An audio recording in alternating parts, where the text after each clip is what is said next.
भाग्य घडवण्यासाठी आपण प्रयत्न करू शकतो. आणि हे जे तुम्ही अंक वगैरे म्हणालात ते न्यूमरॉलॉजी मार्फत विशिष्ट ग्रहाचं बळ वाढवणं किंवा कमी करणं, की हा वाईट कृतीमध्ये प्रगती करणार आहे. मग तिथे आपल्याला एक संधी सुद्धा असते की असा व्यक्ती जेव्हा आपल्याकडे येतो, माझा अनुभव असा आहे की ह्या व्यक्ती जास्त श्रद्धा ठेवतात. ज्योतिषशास्त्र मार्गदर्शक आणि समुपदेशन करणारं शास्त्र आहे. त्याला तुम्ही कसं वापरता हे तुमच्यावर अवलंबून आहे. चंद्र, केतू, गुरु आणि शनी हे 4 ग्रह असे आहेत की तुमचा जन्म कोणत्या राशीत होईल, कोणत्या कुटुंबात होईल, कोणत्या स्थितीत होईल हे सर्व ते ठरवत असतात.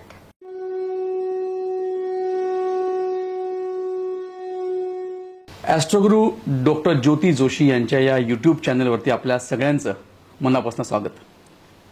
हे चॅनल आपल्या सगळ्यांच्या परिचयाचं आहे. रादर तुम्ही अगदी चुकचुकता हे चॅनल नाही बघितलं तर, पण आज काहीतरी वेगळं वाटत असेल ना. म्हणजे डॉक्टर ज्योती जोशींचं चॅनल आणि ही वेगळीच व्यक्ती आपलं स्वागत करते आहे. तुम्हाला जास्त वेळ अचंबित ठेवणार नाही. त्यांच्या चॅनलवरती मी आलोय म्हणजे खरं माझं स्वागत व्हायला पाहिजे. पण तरीही या पॉडकास्टमध्ये मी आपल्या सगळ्यांच्या साक्षीनं आपल्या लाडक्या डॉक्टर ज्योती जोशी यांचं स्वागत करतो. नमस्कार. नमस्कार. खूपच छान सर. गेल्या काही महिन्यांमध्ये, आठवड्यांमध्ये, वर्षांमध्ये अत्यंत झपाट्याने एक नाव आपल्या सगळ्यांच्या परिचयाचं झालं. आणि इतक्या परिचयाचं झालं की आता अक्षरशः नवीन महिना उजाडला की आपली राशी काय सांगते आहे, विशेषतः ती डॉक्टर ज्योती जोशींच्या मुखातून काय सांगते आहे, याची आपण चातकासारखी वाट बघतो. त्या महिन्याचा मंत्र कुठला, तो महिना चांगला जाईल या पद्धतीने कशी वाटचाल करायची, या सगळ्याची आपल्याला आस लागून राहते. आणि म्हणूनच आज थेट भेट अशा स्वरूपाची ही भेट आहे. डॉक्टर ज्योती जोशी रोज आपल्याला 12 राशींचं अंतरंग विशद करून सांगतात. पण आज त्यांची ही जी सिद्धता आहे, ही जी सिद्धी आहे, त्याच्यामागे काय इंगित आहे, काय अभ्यास आहे, काय लपलंय ते जाणून घ्यायचा प्रयत्न करूया. अर्थात काही तासांच्या, काही मिनिटांच्या भेटीमध्ये हे सगळं कळणार नाही आपल्याला, पण एक सुरुवात तर व्हायला पाहिजे. ज्योतिताई, मी तुम्हाला असा साधा प्रश्न विचारेन की सौ ज्योती जोशी बरं ही जी व्यक्ती होती ती आहे, पण फक्त एवढीच त्या व्यक्तीची ओळख होती. तिथून ॲस्ट्रोगुरू ज्योती जोशी हा जो प्रवास आहे, हा प्रवासाबद्दल काय सांगाल? खूपच छान प्रश्न आहे. मी जेव्हा सौ ज्योती जोशी होते, म्हणजे एक गृहिणी होते, एक व्यावसायिक होते. माझे दोन्ही आयुष्य पूर्ण आहे. जेव्हा मी व्यावसायिक होते तेव्हा व्यवसायात एक उंची गाठणं, यश मिळवणं हे सगळं खूप छान सुरू होतं. आणि मधल्या काळात म्हणजे 1997ला एक छंद जडला. तो छंद म्हणजे ज्योतिषशास्त्राचा छंद. परंतु आपल्या घरांमध्ये संस्कार असतात की अगोदर कर्तव्य आणि मग छंद. त्यामुळे संसार सर्वप्रथम होता. तर एक मी दिशा आखली होती की मुलाचं लग्न किंवा नातवंडाचा चेहरा पाहिला की मग यातून निवृत्ती घ्यावी आणि स्वतःच्या छंदाकडे वळावं. त्याला सेकंड लिव्हिंग म्हणतो आपण तसं. होय. किंवा एका ट्रेनमधून उतरले आणि दुसऱ्या ट्रेनमध्ये बसले. ती दुसरी ट्रेन कुठे जाईल, कशी जाईल मला खरं तर काहीच माहिती नव्हतं किंवा मी एवढा कधी विचारही केला नव्हता. परंतु ईश्वर स्वतः सर्व घडवत नेतो आणि त्या पद्धतीने ती ट्रेन चालत गेली आणि आपणही पुढे जात गेलो. दोन्ही आयुष्य छानच आहेत, वाद नाही. पण या 27 वर्षांच्या प्रवासामध्ये गेली 3-4 वर्ष खूप फास्ट आली असं नाही वाटत? म्हणजे हो, जर ग्राफ काढायचा झाला, शेअरचा ग्राफ असतो की नाही एखाद्या, तर एकदम अपर सर्किट लागत जातो, थाड थाड थाड थाड थाड, तसं झालं गेल्या 2-3 वर्षांमध्ये. होय. कोरोनापासून काही गोष्टी ह्या अचानक अनपेक्षित घडतात आयुष्यात. त्या केव्हा कशा घडतात बऱ्याच वेळा आपल्याला कळत देखील नाही. माझा छोटासाच क्लास होता. मोजून पहिल्या बॅचला 7 विद्यार्थी, दुसऱ्या बॅचला 12 विद्यार्थी. या छंदाच्या ट्रेनमध्ये मी जेव्हा बसले तेव्हा असं ठरवलं होतं, म्हणजे असं काही ठरवलंच नव्हतं की येतील तेवढे विद्यार्थी, त्यांना अभ्यास त्यांचा घ्यायचा, येतील त्या लोकांना मार्गदर्शन करायचं आणि छान मी आनंदात सुरू होतं. मग कोरोना आला आणि त्याच्यानंतर ट्रेन अगदी सुपरफास्ट जायला लागली. कोरोनामध्ये काय झालं ना की पहिल्या दिवशी मी ऑफिसमध्ये नर्वस होऊन बसले होते की आपल्याला आज शिकवायला मिळणार नाही. बर. कारण शिकवणं हे हाडाच्या शिक्षकाची पहिली आवड असते. बरोबर. मग त्या दिवशी झालं असं की क्लास आता होणार नाही, मग काय करावं. मग ऑफिसमध्ये बसले होते, तितक्यात एका दुसऱ्या बॅचचा विद्यार्थी, गणेश नाव त्याचा फोन आला की मॅडम तुम्ही असं करा, हे युट्यूबवर अपलोड करून टाका. म्हटलं म्हणजे काय करू. तोपर्यंत मी युट्यूबचा एकही व्हिडिओ पाहिलेला नव्हता. मग त्याने असं सांगितलं, असं समजा की आम्ही समोर बसलेलो आहोत आणि तुमच्या रोजच्या पद्धतीने शिकवा. मग मी म्हटलं ठीक आहे. मग तेव्हा बरेच क्लास पुढे झालेले, म्हणजे आदला मधला पार्ट होता ते मी शिकवलं आणि मी त्याला विचारलं मग हे आपल्या 12 विद्यार्थ्यांपर्यंत पोहोचेल का. त्याच्या पलीकडे काही असतं हे माहीतच नव्हतं. पण त्याला प्रचंड व्ह्यू येत गेले आणि त्यानंतर निसर्गाने काय कसं घडवलं ते मलाच खरं माहिती नाही. परंतु सगळं घडत गेलं. अडथळे अडचणी संघर्ष आपल्याला शिकवतात, तसं इथे सुद्धा शिकत गेलं. तुमची डेस्टिनी मॅनेज झाली त्यावेळेला तुम्हाला शब्द सुचला असेल, डेस्टिनी मॅनेजमेंट कदाचित. नाही, डेस्टिनी मॅनेजमेंट हा आमच्या गुरुवर्याचा शब्द आहे, माझा नाही. त्यांनी आम्हाला शब्द सुचवला, त्या शब्दाचा आम्ही भरपूर वापर केला. या प्रवासामध्ये ज्योतिष या गोष्टीचं कौतुक करणारी खूप जण असतात. म्हणजे मला पर्सेंटेज एक्झॅक्ट सांगता येणार नाही, पण 100तले 60-70% लोक तरी किमान किंवा जास्तीच ज्योतिष या विषयाला वेलकम करणारे असतात. त्यांच्या स्वतःच्या आयुष्यात ज्योतिषाला स्थान असतं. पण काही जण याला थोतांड म्हणतात, काही जण याला विरोध करतात. तर अशा सगळ्या मंडळींबद्दल तुम्ही काय सांगू शकाल? खूप लोक ज्योतिष मानणारी आणि खूप लोक न मानणारी. मग न मानणाऱ्यामध्ये सुद्धा वेगवेगळे विभाग आहेत. म्हणजे काही लोक मानत नाहीत कारण ते स्वतः संभ्रमित असतात की हे आहे की नाही. काही लोक मानत नाही कारण त्यांच्या कर्मावर पूर्ण श्रद्धा असते की मी माझ्या कर्माने माझं आयुष्य घडवेल, म्हणून ते मानत नाही. आणि काही लोक अशी असतात की ज्यांनी ऑलरेडी ठरवलेलं असतं की हे थोतांड आहे आणि म्हणून ते मानत नाही. तर अशा लोकांना आपण काहीच उत्तर देत नाही. परंतु जे व्यक्ती स्वतः कर्मावर विश्वास ठेवतात, कधीतरी देवाला नमस्कार करतात, अनुभूती आली, अनुभव आले की ते त्या दृष्टीने विचार करतात, त्यांच्या बाबत मी स्वतः खूप सकारात्मक आहे. पण एक गंमत सांगते की ह्या तिन्ही प्रकारचे लोक मार्गदर्शन घेण्यासाठी आपल्याकडे आल्याशिवाय राहत नाही. बरं. विरोध असेल तरी येतात, वरून सांगतात की आमचा विरोध आहे, आम्ही मार्गदर्शन घ्यायला आलो.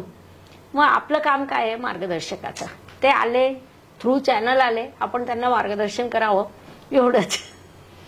या तुमच्या गोष्टीवरनं मला एक प्रश्न असा विचारावा असं वाटतो की एखादा डॉक्टर एखादं ऑपरेशन करतो, शस्त्रक्रिया करतो आणि ती शस्त्रक्रिया फेल जाते, बायपास होते, काहीतरी होतं आणि तो रुग्ण दगावतो. पण म्हणून कोणी असं नाही म्हणत की मेडिकल सायन्स खोटं आहे. बरोबर. त्यावेळेला डॉक्टर कदाचित म्हणत असेल की हो माझ्याकडनं काहीतरी हलगर्जी झाली, मला नाही जमलं, मी प्रयत्न केला पण नाही झालं. तर तसं ज्योतिषाच्या बाबतीत एखादा ज्योतिषाचार्य काहीतरी सांगतो आणि ते वर्कआउट होत नाही, असंही केव्हा तरी होत असेल, तर अशा वेळेला ज्योतिषी असं म्हणतो का की मी कुठेतरी बघायला चुकलो असेल, जसं डॉक्टर म्हणतो एखादा. म्हणजे ज्योतिष शास्त्राला शास्त्र म्हणून आपण दोष द्यायचा नाही, पण शेवटी शास्त्र म्हणजे काय असतं, त्या माणसाला जेवढं कळतं तेवढंच तो सांगतो, असं कुठे असू शकतं? शास्त्र परफेक्ट आहे, माणूस चुकू शकतो. बरोबर. मग तो ज्योतिषी असेल, डॉक्टर असेल किंवा कोणत्याही सेक्टरमधला माणूस हा कधीतरी चुकू शकतो. आणि ज्योतिषशास्त्राचा प्रश्न जीवाशी खेळणं इथपर्यंत मोठा जात नाही. परंतु कसं होतं ना, करिअर घडवणं, एखाद्या व्यक्तीचं आयुष्य घडवणं, या दृष्टीने ज्योतिषाची भूमिका ही अत्यंत महत्वाची असते. आयुष्य सुखद करणं, सुखकर करणं ही जबाबदारी असते आणि तेवढ्या जबाबदारीने ज्योतिषी कार्य करतात. किंबहुना अलीकडे जर तुम्ही म्हणाल की या 2 वर्षात 3 वर्षात पूर्वीच्या काळचे जे ग्रामीण भागातले गुरुजी लोक होते ते सुद्धा शास्त्रशुद्ध पद्धतीने अभ्यास करून नियमा आधारित फलकथन करायला लागले.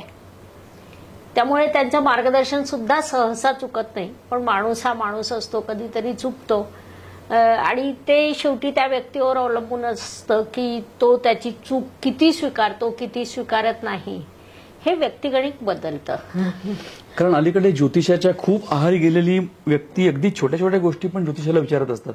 होय. ही गाडी घ्यायची घेऊ का, हा नंबर आहे, हा फ्लॅट घेऊ का. मग कदाचित ती गोष्ट त्यांनी घेतल्यानंतर समजा काहीतरी उलटसुलट झालं तर जबाबदारी त्या ज्योतिषावर येऊ शकते थोडीशी, नाही का, की बाबा तुम्ही सांगितलं म्हणून केलं. असे काय अनुभव तुम्हाला कधी आलेत ऐकू म्हणजे इतरांच्या बाबतीत? नाही, मला असे अनुभव आले नाही. एकतर विषय कसा होतो ना की माझ्याकडे जेव्हा जातक येतात मी त्यांना हे स्पष्टच सांगत असते की मोना, आमच्या ऑफिसच्या बाहेर लिहिलेलं आहे की इथे भाग्य बदलून मिळत नाही. भाग्य घडवण्यासाठी आपण प्रयत्न करू शकतो. आणि हे जे तुम्ही अंक वगैरे म्हणालात ते न्यूमरॉलॉजी मार्फत विशिष्ट ग्रहाचं बळ वाढवणं किंवा कमी करणं, हे बॅलन्स साधणं सोपं नाही. म्हणजे खूप वेळा असं वाटतं काहीतरी मोबाईल नंबर दिला, तसं नसतं. त्याच्यात बारकावे प्रचंड आहे, त्यामुळे चुकणं बरोबर येणं होऊ शकतं, परंतु ज्योतिषी भाग्य बदलवू शकत नाही. एक उदाहरण सांगते. आपले खूप नावाजलेले ज्योतिषी भास्कराचार्य, विशेष म्हणजे ते आमच्या चाळीसगावचे, तर त्यांच्या मुलीच्या लीलावती, तिच्या पत्रिकेत वैवाहिक सौख्यात कमी लिहिलेली होती. मग यांनी काय केलं की मी डेस्टिनी घडवू शकतो किंवा त्या काळातली भाषा की मला तिचं भाग्य समृद्ध करायचं आहे, म्हणून त्यांनी खूप अभ्यास केला, अनेक गणितं मांडली. त्या काळी आपलं शास्त्र प्रचंड समृद्ध होतं, ज्योतिषशास्त्र. आज त्या तुलनेत आपण 1% देखील पोहोचलेलं नाही खरं सांगायचं तर. तर त्यांनी अशी एक वेळ निवडली की त्या घटिकेला जर लग्न झालं तर लीलावतीचं वैवाहिक सौख्य उत्तम राहील. बर. मग इथपर्यंत त्यांनी डेस्टिनी मॅनेज करण्यासाठी केलेला प्रयत्न, ते बरोबर किंवा चूक हा प्रश्नच नाही. मग विवाह घटिका जवळ आली. ती घटिका आणि पद्धत माहिती असेल बहुतेकांना, माहितीच असते ती. मुलगी लहान होती कारण त्या काळात बालविवाह होत होते. मग झालं काय ना की तिने असं सहज डोकावून पाहिलं, तिचं मंगळसूत्र पुढे आलं, मणी अटकला, घटिका टळली. मग तिचं वैवाहिक सौख्य काही होऊ शकलं नाही. तिच्या पत्रिकेप्रमाणेच घटना घडली, वैधव्य आलं. आणि मग त्यानंतर भास्कराचार्य यांनी लीलावती हिला ज्योतिषशास्त्र खूप उत्तम शिकवलं. लीलावती हा ग्रंथ आजही आहे आणि खूप उत्तम ग्रंथ आहे. आणि नंतरच्या काळात लीलावतीने खूप चांगली कामं पण केली, परंतु ते तिचं भाग्य बदलवू शकले नाहीत. अप्रतिम उदाहरण आहे हे. उदाहरण आठवता बोलता बोलता मला एक असंच कथा आठवली, ती खरी खोटी माहिती नाही. वपू काळ्यांच्या बोलण्यात केव्हा तरी कथा आली होती की कुठल्या तरी व्यक्तीच्या आयुष्यात तुम्हाला वाहनापासून धोका असं सांगितलं गेलं. त्या माणसाने आयुष्यभर दोन्हीकडे बघून रस्ता क्रॉस केला, गाडीने जायचा ते बंद केलं, बसने जायला लागला, सगळं केलं, रिटायरमेंट पण छान जगला. त्याच्यानंतर त्याचं नातवंड काहीतरी घरात खेळताना छोटी गाडी जी असते त्या गाडीवर त्याचा पाय पडला आणि तो घसरला आणि त्या आजारपणात तो गेला. असं ते एक किस्सा सांगायचा की बाबा गाडी वाहन अपघात म्हणजे कसा तो हा असा. एक तुम्हाला प्रश्न असा विचारायचा आहे जो तुमच्या सगळ्याच ज्योतिषांच्या दैनंदिन जातकांच्या जी भेटी होत असतात त्याच्याशी संबंधित आहे. प्रश्न असा आहे की एखादी व्यक्ती तुम्हाला माहिती आहे की समजा ती वाईट आहे, वाईट म्हणजे सामाजिक दृष्टीने समाजकंटक ज्याला आपण म्हणतो, तुमच्याकडे आली जातक म्हणून. आता तुमचं काम काय, त्याला ज्योतिष त्याचं सांगणं, आणि तुम्हाला त्या वाईट व्यक्तीचं भविष्य पत्रिकेत फार चांगलं दिसतंय, भरभराट होणार असं दिसतंय, तर तुम्हाला ते सांगताना वाईट वाटतं का? हा बेकार माणूस आहे, हा जेलमध्ये जायला पाहिजे खरा, पण सगळं चांगलं दिसतंय. नाही, खूपच छान प्रश्न आहे. जो तो आपलं भाग्य घेऊन आलेला असतो, त्यामुळे त्याच्या भाग्यात जर प्रगती असेल तर ती प्रगती होणार आहे. मग त्यातल्या त्यात कसं असतं ना की आपण एक सामाजिक जाण आपल्याला असते की हा वाईट कृतीमध्ये प्रगती करणार आहे. मग तिथे आपल्याला एक संधी सुद्धा असते की असा व्यक्ती जेव्हा आपल्याकडे येतो, माझा अनुभव असा आहे की ह्या व्यक्ती जास्त श्रद्धा ठेवतात. मग जर आपण त्यांना सांगितलं की ही गोष्ट अवॉइड कर आणि हे कर्म तुझे पुढच्या जन्मात येणार आहे, तर ते त्यांची दिशा बदलतात आणि त्यांना यश मिळणारच असतं. मग बदललेल्या दिशेत यश मिळू शकतं, परंतु हे घडतंच असं नाही, हा आपला प्रयत्न असतो. म्हणजे अनुभवच सांगायचं ना तर एक आमच्याकडे 45ची व्यक्ती आलेली होती, ऍडिक्ट होती, बऱ्यापैकी ऍडिक्ट होती. असे अनुभव तुम्ही नाव घेऊन सांगू शकणार नाहीत. कधी कधी सांगतो, म्हणजे मागे एक पत्रिका अशीही मध्ये नावं घेऊनही सांगितली आहेत, परंतु त्यांची परवानगी घेतल्यावर. हा अनुभव नाही सांगता येणार. किंबहुना त्या व्यक्तीने आता ऐकलं तर त्याला आज लक्षात येईल की मी त्या दिवशी काय केलं होतं. कदाचित ऐकतीलही, कारण ते जातकच आहेत, त्यामुळे चॅनल पाहत असतात. तर ते ऍडिक्ट होते आणि त्यांचं बाकी सगळं छान दिसत होतं. हे 100% गॅरंटी होती की येत्या काळात ते 2-3 पायऱ्या वर चढून प्रगती करणार आहे. मग कसं असतं ना, कधी कधी आपण थोडंसं सामदाम वापरतो. मग मी छानपैकी बसले, विचार केला. म्हटलं सर प्रगती तर खूप आहे पत्रिकेत. म्हणे कशी? मग हे होईल, ते होईल, सो अँड सो सगळं रंगवून रंगवून सांगितलं. म्हणे मग तुम्ही वारंवार पण का वापरताय? म्हटलं याच्यात एकच अडचण. ते म्हणे काय? मग मी डायरेक्ट अडचण सांगून दिली. तोपर्यंत त्या व्यक्तीला अपेक्षा नव्हती की मी हा असा विषय त्यांना तोंडावर सांगेल, कारण त्यांनी पण मला सांगितलेलं नव्हतं. म्हटलं त्यामुळे हे सगळं नेस्तनाबूत होण्याची एक शक्यता निर्माण होते. म्हटलं आमच्या शास्त्रानं शक्यता निर्माण करतं, घटना घडवत नाही. बरं म्हणे. मग तो गेला 4 महिन्यांनी. तो आणि त्याची आई पुन्हा आले. तेव्हा त्याचं सुटलेलं होतं जवळपास, आणि त्याची आई यासाठी आली होती की अशी कोणत्या आहेत की ज्यांच्यामुळे माझ्या मुलाचं आयुष्य एवढं मोठं बदललं. म्हणजे हे जे समाधानाचे क्षण असतात ना, हे आपण कुठेच मोजू शकत नाही. आणि ज्योतिषशास्त्र मार्गदर्शक आणि समुपदेशन करणारं शास्त्र आहे. त्याला तुम्ही कसं वापरता हे तुमच्यावर अवलंबून आहे. आता याच प्रश्नाचा दुसरा भाग, जशी नाण्याची दुसरी बाजू असते की एखादा खूप चांगला व्यक्ती तुमच्याकडे आलाय, खूप चांगला, तुम्हाला माहिती आहे, पण त्याच्या पत्रिकेत काहीतरी वाईट दिसतंय तुम्हाला. तर तुम्ही एक व्यक्ती, प्रश्न विचारण्याचा उद्देश हा आहे की ज्योतिषी हा फक्त ज्योतिषी असतो की त्याच्या मागच्या संवेदनांचा माणूस पण खूप जागा असतो? म्हणजे असं सांगता तुम्ही कळवळता का? तुम्हाला वाईट वाटतं का? म्हणजे पर्सनल मुद्दा तिथे येतो का, असं मला म्हणायचं. खूप छान प्रश्न आहे. कसं असतं ना, आम्ही लॅपटॉप उघडून असं बसतो, समोर जातक आला तर आम्ही त्या क्षणी त्याच्याशी इन्व्हॉल्व्ह होतो. तेच मला म्हणायचं. फुल टू इन्व्हॉल्व्ह होतो. आणि जेव्हा तो उठून जातो आम्ही ते शटडाऊन करतो आणि दुसऱ्या क्षणाला सगळं विसरतो. पण अवघड आहे फार.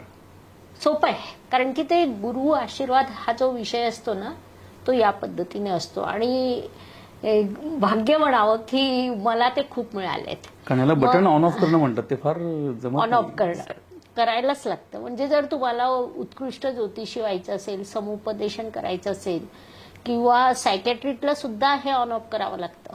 हो हो, अर्थात. आम्हाला सुद्धा करावं लागतं. आणि मग काय असतं ना की आपण कॉम्प्युटर उघडलं, पाहिलं, पत्रिका छान आहे, माणूस खूप चांगला आहे, आणि त्याच्या काळात थोडंसं संकट आहे, तर छानपैकी तो संकटाचा काळ असा साईडला करायचा, त्याच्या पुढची कथा त्याला सांगत जायची. आणि मग त्याला आम्ही माझ्या वेगवेगळ्या व्यक्ती पाहून भाषा बदलतात. मग तो शेतकरी आहे, व्यापारी आहे, किंवा व्हॉट एव्हर, तो जे करतो, कॉम्प्युटर मधला आहे, तर मग त्याला त्याच्या भाषेत उत्तर देणं गरजेचं असतं. की समजा कॉम्प्युटर मधला आहे, बाबा तू सॉफ्टवेअर डेव्हलप करतोय, करशील, 100% करशील, या तारखेला करशील, परंतु त्यासाठी तुला इतके वर्ष मेहनत आहे. फक्त मेहनत नाही, सोबत तुला 2-3 वेळा उपाशी राहावं लागेल, खिशात पैसे नसतील, बायको भांडण करेल, व्हॉट एव्हर, ज्या घटना दिसत असतात त्या तशा पद्धतीने सांगितल्या. किंवा शेतकऱ्याला सांगितलं की तू आज एक जी जमीन घेतली आहे ना, ती तुला आज काही देणार नाहीये, परंतु या जमिनीचं एक वैशिष्ट्य आहे, खरीप हे करत करत तू जर 3-4 पिकं बदलली तर तुला 5वं पीक उत्तम मिळणार आहे. तेवढा काळ फक्त डोक्यात ठेवावा लागतो. माणूस व्यापारी असला तर तशी भाषा, माणूस बदलला की भाषा बदला. हो, बरोबर बरोबर. ते अटॅच होतात आपल्याशी. आणि खूप आपल्याला खरं तर संधी असते की लोकांचे प्रश्न सकारात्मकरित्या सोडवणं. कोणतीच पत्रिका 100% शुभ किंवा 100% अशुभ नसते. आयुष्य सुखदुःख आहे, ते भोगायचंच आहे. भोगा आणि मुक्त व्हा, ही सुद्धा एक दिशा असते. आज सकाळीच इथलीच एक मुलगी आली होती पुण्याची. तिला म्हटलं बघ तुझ्याजवळ 2 पर्याय आहे, हा जो संकट येणार आहे पुढच्या महिन्यातच येणार आहे, तर आपण उपाय करून टाळण्याचा प्रयत्न करू शकतो, किंवा तू भोगून मुक्त होऊन जा म्हणजे पुढच्या आयुष्य तुझं नीट राहील. ती म्हणे मी भोगून मुक्त होईल. जन्म तिचा म्हणजे 22 वर्षाची मुलगी आई वडिलांसोबत आलेली. ही पॉझिटिव्हिटी युवा पिढीमध्ये पण आहे. उत्तर आहे खूप, हे खूप मॅच्युअर्ड उत्तर आहे. 22 वर्षाची मुलगी. आणि नाही, त्याच्यातही गंमत असते. मॅच्युअर उत्तर म्हणजे ना, मग तिथे आम्ही काय करतो, त्या 12 राशींपैकी तिचा चंद्र पाहून घ्यावा, मग त्या भाषेत बोलावं. मेष व्यक्तीशी बोलण्याची भाषा वेगळी, कर्केशी वेगळी, सिंह असेल मेष तर व्यक्ती वेगळी. बोलत आपण हातच टेकायला पाहिजे, फक्त भाषा वेशा काही नाही नाही नाही नाही. नाही. मेष व्यक्ती खूप जेवढं पॉझिटिव्हली ऐकतील. ठीक आहे, कर्क व्यक्ती किंवा मीन व्यक्ती तुमचं 2 तास ऐकल्यावर 1 वाक्य फॉलो करतील. मेष व्यक्ती 2 वाक्यांमध्ये 4 गोष्टी फॉलो करतील, जर त्यांना पटलं तर. आणि नाही पटलं तर ते तुमचं 3रं वाक्य ऐकणारच नाहीत. तर ते पहिले 2 वाक्य म्हणजे तुमच्यासाठी टास्क असतं. आणि मेषपेक्षा वृश्चिक, त्यांच्याशी 2 ते 3 वाक्यात जर आपण त्यांना पूर्ण सांगून टाकलं जे काही सांगायचं, तर तिथे चालतं. तिथे आपण जर शांतपणे स्टोऱ्या सांगत बसलो तर ते उठून निघून जातात. त्यांच्यात ती सहनशक्ती नसते. नरेंद्र मोदींबद्दल असंच बोलतात की त्यांना समोरच्या माणसाने काम इतकं कमी कमी शब्दात सांगायला हवं असतं, ते असं लांबच्या लांब लटांबर ऐकत नाहीत. नरेंद्र मोदींबद्दल असं बोलतात. खरं तर हे राजकीय भवितव्य सांगायची जागा आहे की नाही मला माहिती नाही. एडिटरला वाटलं तर त्याने पुसून टाकावं. पण नरेंद्र मोदींची आता महादशा बदललेली आहे. आतापर्यंत कुठेतरी ते खूप काही ऍडजस्ट करून वाटचाल करत होते. आता कदाचित इनफ असं म्हणतील आणि खूप स्ट्रॉंग ऍक्शन ते 2025 पासून घेऊ शकतात. म्हणजे हे मी राशीप्रमाणे सांगते. पण आता एक खूप महत्वाचा प्रश्न आहे की आता जे मंडळी समोर बसलेत त्यांच्यातल्या बऱ्याच जणांची खूप जवळचा निगडीत प्रश्न आहे. घरोघरी प्राणी असतात, कुत्रा असतो, मांजर असते. अनेक घरातल्या महिला त्या घरातल्या कुत्र्याला, कुत्रा म्हटलं की काहीतरी वाटतं, डॉग म्हटलं की छान वाटतं, त्या घरातल्या डॉगीला अगदी आपला मुलगा समजतात. म्हणजे ही माझी 2 खरी मुलं आणि हा माझा 3रा मुलगा अशी ओळख करून देतात. तर असा जो घरातला पाळीव प्राणी आहे तर त्याची पत्रिका असते का? कारण त्याची पण एक जन्मवेळ आहे, त्याचं पण एक शहर आहे, जे माणसांना लागू आहे त्या डिटेल्स तुम्हाला त्याचे पण देऊ शकतो. तर त्याची पण पत्रिका बनते का? तुम्हाला कदाचित प्रश्न हास्यास्पद वाटेल. नाही, हास्यास्पद नाही, अनुभव आठवला. अच्छा. म्हणजे हे तुम्ही जे बोलतात ना ते इतकं टोकाचं वास्तव आहे. होय. म्हणजे एकदा माझ्याकडे कपल आलं होतं, ते अशी पत्रिकाच घेऊन आले होते. त्यांची डॉगी आजारी होती, तिचं ऑपरेशन करायचं त्यांच्या डॉक्टरांनी सांगितलं असेल, ते ऑपरेशन करावं का, आणि हे सांगितलंच नाही की ते डॉगी आहे. तिचं नाही, तिचं हे नाव, ही जन्मतारीख, ही बापरे. मस्तपैकी पत्रिकेचं विश्लेषण वगैरे करून घेतलं. ऑपरेशनचा प्रश्न विचारला. मग मी त्यांना म्हणजे सांगितलं की आताची स्थिती थोडी क्रिटिकल आहे, 1 महिन्याच्या आत ऑपरेशन करणं आवश्यक आहे. मला काही माहिती नाही ना म्हणून मला ते खूप छान हसायला आलं. आणि मग नंतर हळूच सांगतात ते की ही आमची डॉगी आहे. पण पत्रिका असते त्यांची. बनवली मी त्या दिवशी, असते की नाही माहिती नाही, त्या दिवशी मी बनवली. आणि त्यांनी अगदी तिचं रितसर, मला वाटतं काहीतरी डॉली असं काहीतरी नाव होतं, आता आठवत नाही, बरेच वर्ष झाले, 5-6 वर्ष झाले. पुन्हा तसे काही जातक आले नाहीत. आले तर आपण बनवू. एक प्रश्न असा आहे जो गुन्हेगारी विश्वाशी निगडीत आहे. म्हणजे गुन्हेगारी विश्वामध्ये ज्योतिष किंवा भविष्य कथन हे एक साधन म्हणून वापरता येईल का, आणि यासंबंधी कुठे विचार होऊ शकतो का थोड्याशा वरच्या लेवलला, की बाबा आता ओसामा बिन लादेन आहे तर तो गेला, पण तो गेल्यानंतर संभ्रमात होते काही जण. गेल्या महिन्यामध्ये की त्याच्या गेल्या महिन्यामध्ये दाऊद संबंधी असंच झालं, संभ्रमात होते काही जण, म्हणत होते तो आहे, तो गेलाय. मग अशा बाबतीत पत्रिका बघून सांगता येईल का की बाबा नाही, त्याचं आयुष्य अजून आहे, तो कुठेतरी असणार, असं काही झालंय? असं काही होय, नाही झालंय असं नाही सांगता येत मला, परंतु तो आहे की नाही आहे हे पत्रिकेतून ओळखता येतं. परंतु उगाचच गरज नसताना त्या दिशेने जाऊ नये. बघा, एक लक्षात घ्या, खूप वेळा माणसं न ट्रायल म्हणून काही प्रश्न विचारतात. मी जिवंत आहे हे जोपर्यंत तुम्हाला माहिती आहे तोपर्यंत तो प्रश्न आम्हाला विचारू नका. पण जेव्हा अशी क्रिटिकल सिच्युएशन असते तेव्हा आपण ते ओळखू शकतो पत्रिकेतून. दुसरा एक विभाग असतो, हा विषय तुम्ही काढला, प्रश्न तुमचा जरी वेगळा असला तरी सांगते की आपल्याकडे खूप गुन्हेगार आणि खूप गुन्हेगार नसलेले सुद्धा कारावासात जाऊ शकतात. आणि त्यावेळी न्याय यंत्रणा आहे तिने तसंच कार्य करावं, वकिलांनी तसंच कार्य करावं. परंतु कुठेतरी असे छोटे छोटे सिम्पटम्स असतात, म्हणजे तुम्ही फक्त तळहात पाहिलं तरी सांगू शकतात की ही व्यक्ती गुन्हेगारी स्वरूपाची आहे की नाही. आणि त्याला काही सेकंद लागतात, खूप मोठी तज्ञता यावी असंही नाही. तळहात पाहिलं, पिंक हात आहे, जागोजागी डाग आलेत की त्या व्यक्तीची प्रवृत्ती गुन्हेगारी असते.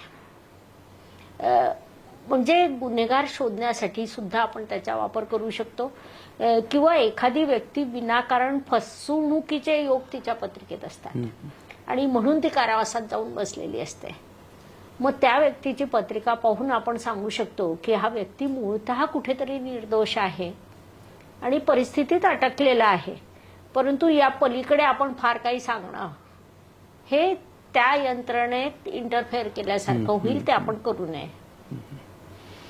नाही, म्हणजे तसं तुम्ही करा किंवा तसं ज्योतिषांनी करावं असं म्हणत नाही मी, पण शासन याचा असा विचार करू शकतो का की एखाद्या क्रिटिकल गोष्टीमध्ये हा पण एक मार्ग बघूया आपण वापरून, असं होऊ शकतं? होऊ शकेल, काहीच हरकत नाही त्याच्यात. फक्त तेवढे तज्ञ व्यक्ती घ्या, त्यासाठी त्यांच्या परीक्षा घ्या, अभ्यास घ्या, सिलेबस द्या.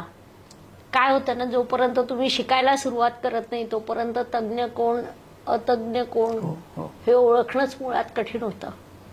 तर त्या पद्धतीने जर तुम्ही गेलात, त्या पद्धतीने व्यक्तींची निवड केली तर हे सहज शक्य आहे. अनेक आघाड्यांवर शक्य आहे. तुम्ही खेळाडू निवडू शकता, तुम्ही तुमचा सगळा स्टाफ निवडू शकता, तुम्ही गुन्हेगार किंवा निर्दोष व्यक्ती शोधू शकता. आमच्याकडे काही कंपन्या माझ्या अशा आहेत की मुंबईची एक शेअर मार्केटची कंपनी आहे, त्यांच्या प्रत्येक स्टाफची सगळ्यांच्या पत्रिका माझ्याकडे येतात. मग त्यांची अपॉइंटमेंट होते आणि गेली 7 ते 8 वर्ष हा कार्यक्रम सुरू आहे आणि ते खूप सॅटिस्फाईड आहे. म्हणजे जर फक्त तो एकच क्लायंट जर मी म्हटला आता तर 100च्या पुढे त्यांच्याच फक्त पत्रिका गेलेल्या. तर असं खूप उपयोग होऊ शकतो. आणि त्याच्यात कसं असतं ना की आता त्याच्यात पत्रिका चांगली आणि वाईट असं पाहून नाही चालत. तुम्ही त्याला कोणत्या पोस्टसाठी अपॉइंट करताय, ते क्वालिफिकेशन त्याच्यात कसे आहे, तुमची पत्रिका आणि त्याची पत्रिका याच्यात राशी स्वामींचे योग कसे होत आहेत, किंवा तुमच्या पत्रिकेत त्याचे योग आणि त्याच्या पत्रिकेत तुमचे योग, म्हणजे तुम्ही पुढे किती वाटचाल करू शकतात, किती दीर्घकाळ टिकू शकतात. म्हणजे माझ्या बाबतीत असं लोक म्हणतात की यांना आशीर्वाद आहे, यांचा स्टाफ सोडून जात नाही. माझ्याकडे कोणत्याही एजन्सी आली ती पण सोडून जात नाही, कारण की प्रत्येक वेळी पत्रिकाच पाहायची गरज नाही. फेस रिडिंग नाही, आम्ही माणसं ओळखतो. थोडंसं लग्नासारखंच आहे ना, म्हणजे लग्न त्याचं तिचं झाल्यानंतर व्यवस्थित संसार करतील का ह्याच्यासारखं ते एम्प्लॉई आणि स्टाफचं. येस, थोडंसं, बिलकुल, थोडंसं नाही, पूर्णच, किंबहुना जास्त. कारण आजच्या काळात जेवढ्या स्पर्धा आहेत, तुम्हाला व्यवसाय चालवायचा असेल, एखादी एजन्सी चालवायची असेल, तर तुमचा स्टाफ जेवढा चांगला तुमचं यश चांगलं. तुमचं यशच तुमच्या स्टाफवर अवलंबून असतं. भविष्य किंवा ज्योतिष किंवा या सगळ्या विषयामध्ये आपण एकदा प्रवेश केला की एक शब्द आपल्या सगळ्यांच्या मनामध्ये एक प्रश्नचिन्ह निर्माण करतो, तो म्हणजे पुनर्जन्म, ज्याची चर्चा फक्त आपल्या सनातन हिंदू धर्मातच होते. तर इथे मला प्रश्न असा विचारायचा आहे की पुनर्जन्मावर तुमचा व्यक्तिशः विश्वास आहे का? फॉरगेट अबाउट की तुम्ही ज्योतिष आहात, पण विश्वास आहे का? आणि विश्वास असेल तर त्याच्यामध्ये ज्योतिष कुठल्या एक्सटेंटपर्यंत काम करतं? खूपच छान प्रश्न आहे. माझा पूर्ण विश्वास आहे पुनर्जन्मावर. मध्यंतरी आम्ही एक सिरीज चालवली होती की माझा जन्म याच राशीत का झाला. हो, बघितली होती. काय होतं ना, त्याच्यात आम्ही स्वतः थोडंसं आशंक होतो की लोक किती शास्त्रीय पद्धतीने घेतात. परंतु जेव्हा प्रेक्षकांचे कमेंट्स आले तेव्हा त्यांनी शास्त्रीय प्रश्न आम्हाला जास्त विचारले. आणि त्याबद्दल अजून एक गोष्ट सांगेल की आमचं हिंदी चॅनल जे फारसं प्रबळ नाही, तिथे सुद्धा त्यापैकी 7 व्हिडिओला 3 लाखाच्या वर व्ह्यूज आहेत. तो विषय अपार्ट. परंतु कसं असतं ना, माणूस या जन्मात येतो विशिष्ट कुटुंब मिळतं, मग त्याचं कर्म तो करतो आणि या सर्व करत असताना काही कर्म याच जन्मात भोगतो, उर्वरित कर्म पुढच्या जन्मात घेऊन जातो. ते कर्माचं गाठोडं असतं की जे त्याच्या पुढील जन्मात जातं, त्याला अनुसरून त्याची रास ठरते. मग चंद्र, केतू, गुरु आणि शनी हे 4 ग्रह असे आहेत की तुमचा जन्म कोणत्या राशीत होईल, कोणत्या कुटुंबात होईल, कोणत्या स्थितीत होईल हे सर्व ते ठरवत असतात. आणि कर्म सिद्धांत हा ज्योतिषशास्त्राचा आत्मा आहे. त्यामुळे प्रत्येक ज्योतिषी पुनर्जन्म मानतोच. याबाबत मी तुम्हाला काही छानशी उदाहरणं देखील देईल. या संदर्भात एक अनुभव सांगेल. महाभारत काळातला पितामह भीष्म बाणाच्या शय्येवर झोपलेले होते. ते पितामह भीष्म, गंगापुत्र भीष्म, श्रीकृष्ण त्यांना भेटायला जातात. त्या काळात युद्धाचे नियम वेगळे होते. संध्याकाळ झाली, युद्ध शांत झालं की शत्रू सुद्धा एकमेकांना भेटत होते, गप्पा चर्चा होत होत्या. मग श्रीकृष्ण जातात आणि पितामहांना हे माहिती असतं की श्रीकृष्ण म्हणजे साक्षात विष्णूचा अवतार. मग पितामह म्हणतात, श्रीकृष्णा तुला तर सगळंच माहिती आहे, तू विष्णूचा अवतार आहे, तू माझ्या एका प्रश्नाचं उत्तर देशील का? श्रीकृष्ण म्हणतो, हो मला माहित असेल तर देईल. म्हणजे त्या काळाचं एक वैशिष्ट्य, श्रीकृष्ण विष्णूचा अवतार ते सुद्धा असं म्हणत नाही की मला सगळंच माहिती आहे की जे आज प्रत्येक व्यक्ती म्हणतो. हो. तर मग पितामह भीष्म त्यांना विचारतात की मी अशी कोणती गोष्ट आहे की ज्याच्यामुळे माझ्यावर हा प्रसंग आला. कारण त्यांना इच्छा मरण वरदान होतं आणि ते एका विशिष्ट दिवसाची वाट पाहत होते. श्रीकृष्ण हसतात आणि म्हणतात, हे तुमच्या मागच्या जन्माची फळं आहे. पितामह भीष्म म्हणतात, हो मला सुद्धा तेच वाटलं, म्हणून मग मी समाधीत गेलो आणि चेक केले एक एक जन्म, तर मला तर काही असं सापडलं नाही. मग श्रीकृष्ण म्हणतात की तुम्ही किती जन्माचा अभ्यास केला? मग पितामह भीष्म काहीतरी सांगतात एखादा आकडा. मग श्रीकृष्ण म्हणतात तुमच्या 100व्या जन्मात जा. पाठीमागचा. हां, पाठीमागच्या 100व्या जन्मात. मग पितामह भीष्म पुन्हा साधना करतात, ध्यान करतात आणि मागच्या जन्मात पोहोचतात. आणि मग ते जागे होतात, ते हादरतात, हो माझ्या हातून तिथे चूक झालेली आहे. त्या जन्मात काय झालेलं असतं ना की त्यांनी एका हरणाची शिकार केलेली असते आणि तो हरिण मरताना काट्यात पडून मृत्युमुखी पडलेला असतो आणि त्या वेदनेत तो शाप देतो की तुम्हाला सुद्धा असंच काटेच्या शय्येवर मृत्यू येईल. तर ते एवढं मोठं प्रभावी आहे की 100 जन्मापूर्वीचं फळ त्यांना आता मिळतं. मग पितामह भीष्म म्हणतात, बरोबर आहे तुझं, योग्य आहे की माझ्या कर्माची फळं मला मिळायलाच हवी, परंतु त्याला एवढी 100 जन्म का लागली? बरोबर. मग श्रीकृष्ण सांगतात त्याला देखील कारण आहे. या 99 जन्मामध्ये तुम्ही अशी संधीच दिली नाही की तुम्हाला त्या कर्माची फळं मिळावी. एवढं तुमचं आयुष्य उत्तम होतं, 99 जन्म. मग पितामह भीष्म म्हणतात, मी या जन्मात अशी काय चूक केली? इथे खरं प्रश्नाचं उत्तर आहे. तुमच्या कुलवधूच्या पदरवर जेव्हा हात पडत होता तुम्ही शांत बसला होतात, तुम्ही मौन घेतलं होतं. ठीक आहे, तुम्ही त्याच्यात सहभाग घेतलेला नव्हता, परंतु अन्यायाची गोष्ट घडत असताना जेव्हा तुम्ही मौन घेतात तेव्हा त्यात तुमचा सहभाग नोंदवला जातो आणि त्यामुळे त्या काळातील जन्माचं फळ आता प्राप्त होतं. आपलं जे धर्म आहे ना ते खूप प्राचीन आहे. म्हणजे सुरुवात वेदांपासून झाली, नंतर पुराण आले, त्यानंतर उपनिषद आलेत आणि मग दर्शनशास्त्र आलेत वेगवेगळे. वेद, उपनिषद, पुराण आणि मग दर्शनशास्त्र. तर त्या दर्शनशास्त्र परंपरेमध्ये 6व्या क्रमांकाचं दर्शनशास्त्र एक आलं होतं की जे हे काहीच मानत नव्हतं.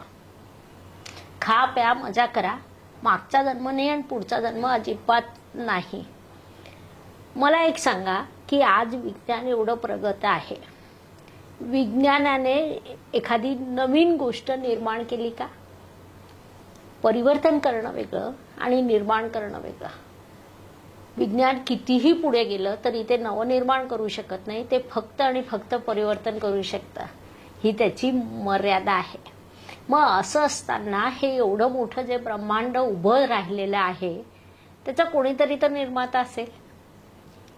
मग तो निर्माता एक तर तुम्ही शोधा, विश्वास ठेवा, ठेवू नका, पण थोतांड म्हणू नका, नाही तर मग ते शोधा. तर म्हणजे जो तुमचा अगोदरचा एक प्रश्न होता त्याला अनुसरूनही याच्यात उत्तर येतं थोडंसं. तर शास्त्र हे शास्त्र आहे, त्याला तुम्ही त्या पद्धतीने बघा. पुनर्जन्म आहेत, नक्कीच आहेत, आणि आपल्या पत्रिकेत ते विश्लेषण केलेलं असतं. धर्मस्थान, कर्मस्थान, म्हणजे धर्मस्थान म्हणजे तुमचं भाग्यस्थान की जे भाग्य तुम्ही घेऊन या जन्मात आलात. कर्मस्थान म्हणजे या जन्मात केलेलं कर्म. लाभस्थान म्हणजे या दोघांची बेरीज. भाग्य अधिक कर्म म्हणजे तुम्ही जे मिळवलं या जन्मात ते, त्यातून जे काही शिल्लक राहतं ते व्यय स्थानात जातं आणि ते तुमच्यासोबत पुढच्या जन्मात जातं. मग हे असं याची पण गणित आहेत शास्त्रामध्ये. कसं असतं ना की जेव्हा एखाद्याचा जन्म होतो तेव्हा त्याची भोगलेली दशा आणि भोगावयाची दशा याचं डिफरन्शिएट होतं. म्हणजे मानवी आयुष्यात काल निर्धारण 2 गोष्टीवर होतं, एक गोचर आणि महादशा. गोचर सर्वांना सारखं असतं, महादशा सगळ्यांचं वेगळी असते. मग वेगळी महादशा म्हणजे कशी की समजा एखाद्याला केतूची महादशा आहे,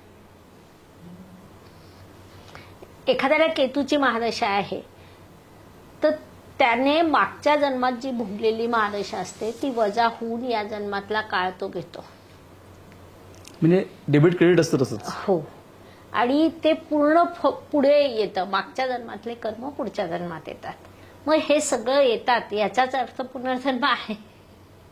अशी अनेक उदाहरणं आहेत आपल्याकडे की जे पुनर्जन्म सिद्ध करतात. रामायण महाभारतात आहेत, आणि मधल्या काळात रामायण आणि महाभारत हे इतिहास आहे हे सुद्धा सिद्ध झालेलं आहे. कारण आपल्या ऋषीमुनींना इतिहास आणि कथा यामधील फरक माहिती होता, आणि म्हणूनच त्यांनी उपनिषदामध्ये अनेक ठिकाणी एकेका विशिष्ट भागाला कथा सांगितली आहे. त्याचवेळी ते रामायणाला आणि महाभारताला इतिहास म्हणतात. म्हणजे हा सूक्ष्म फरक त्या ऋषीमुनींना माहिती होता, आणि त्यांनी ते पुनर्जन्म शोधले, त्यांनी ते सगळं लिहिलंय, त्यामुळे ते ऑथेंटिक आहे. पण मग एक प्रश्न असा होतो की वर्तमानपत्रात कधी कधी अशी एखादी छोट्या मुलीचा फोटो किंवा काहीतरी असतं. मध्य प्रदेशमध्ये कुठल्या तरी राज्यात एक मुलगी 4 वर्षाची, तिला सगळं गेल्या जन्मीचं आठवत आहे. पण या गोष्टी इतक्या कमी कशा दिसतात? मग करोडोंची लोकसंख्या आहे, तर पुनर्जन्मातली एखादी गोष्ट 4 वर्षाच्या 3 वर्षाच्या मुलाला किंवा मुलीला आठवते, हे फ्रिक्वेंट व्हायला पाहिजे किंवा खूप ठिकाणी आढळायला पाहिजे. ते असं एक कुठली तरी, मग पुन्हा 4 वर्षांनी कुठली तरी एक. काय ना की माणूस खूप वेळा चुकतो, निसर्ग क्वचित चुकतो. निसर्गाचा नियम आहे, एक जन्म संपलं की तुमची मेमरी ते क्लीन करतात. ओके, म्हणजे ती चूक आहे असं म्हणतात, तसं जे राहून जातं ते. तर ते काहीतरी मेमरीच्या बॅकला राहून जातं आणि ते योग्य वेळी पुढे येतं. परंतु ते खूप क्वचित घडतं, कारण की माणूस जितक्यांदा चुकतो त्या तुलनेत निसर्ग चुकतच नाही, क्वचित चुकतो. किंवा कधीतरी कदाचित निसर्गाची इच्छा असेल की तुम्हाला कळावं पुनर्जन्म आहे, तुम्ही विनाकारण विरोध करू नये, यासाठी काही सॅम्पल केसेस पाठवत असेल. म्हणजे मग ती 4 वर्षाची मुलगी मागच्या जन्मातल्या सगळ्या गोष्टी धड धड धड सांगत असते. ती भाषा बोलत असते. उत्तर फार सुंदर आहे. ती भाषा बोलत असते. म्हणजे हिंदी घरात जन्माला आलेली मुलगी जेव्हा केरळी किंवा तामिळ भाषा सहज बोलते, म्हणजे तिला मेमरीला कुठेतरी आहे ते. ईश्वर सांगतोय आहे बाबा पुनर्जन्म, विश्वास ठेवा. तुमच्याकडे जातक म्हणून एखादी व्यक्ती आली, काहीतरी भलतं विचारायला आली, तिचा प्रश्न आहे काहीतरी पैशासंबंधी, नोकरी संबंधी, आणि तुम्हाला असं दिसतं का पत्रिकेत की ह्याचा पुनर्जन्म आहे कोणाच्या तरी घरातल्याच आजीचा, आजोबांचा, असं कधी होतंय? हो, पुनर्जन्म त्याच घरात झालेला दिसून पडतो, सहज दिसून पडतो. परंतु त्याच्यात कसं असतं ना की आम्हाला मर्यादा अशा असतात की जोपर्यंत समोरचा विचारत नाही तोपर्यंत सांगू नये. विचारलं तर आम्ही नक्कीच सांगतो की हा तुमचा असा पूर्वज आलेला आहे. त्याच्यात जेंडर पण चेंज होतं. तो एक गैरसमज आहे की जेंडर चेंज होत नाही, परंतु होतो. आणि मग ते म्हणतात आम्ही कशावरून ओळखावं. मग आपल्याला त्या अगोदरच्या व्यक्तीबद्दल तर शून्य माहिती असते, परंतु ह्याच्या पत्रिकेतून आपण त्याचं बरंच काही सांगू शकतो.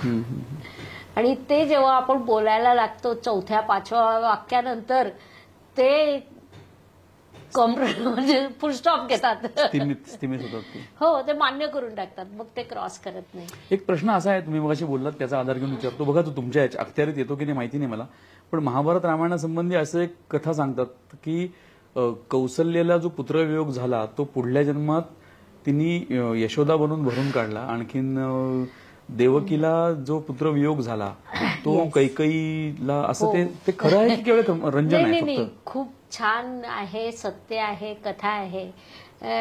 देवकी विचारते श्रीकृष्णाला, कृष्णा 14 वर्ष का लावलेत आम्हाला कारागृहात ठेवायला?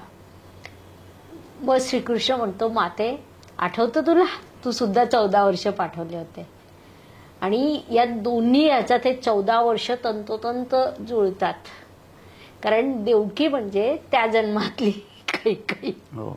तर हे सगळ्यांचे पुनर्जन्म आहेत आणि या खूप सुंदर स्टोरी आहे. स्टोरी म्हणण्यापेक्षा रामायण महाभारत जेव्हा आपण वाचतो तेव्हा फ्लॅशबॅक ही आपल्या हिंदी चित्रपटांनी आत्ता आणलेली पद्धत तेव्हा खूप मोठ्या प्रमाणावर होती.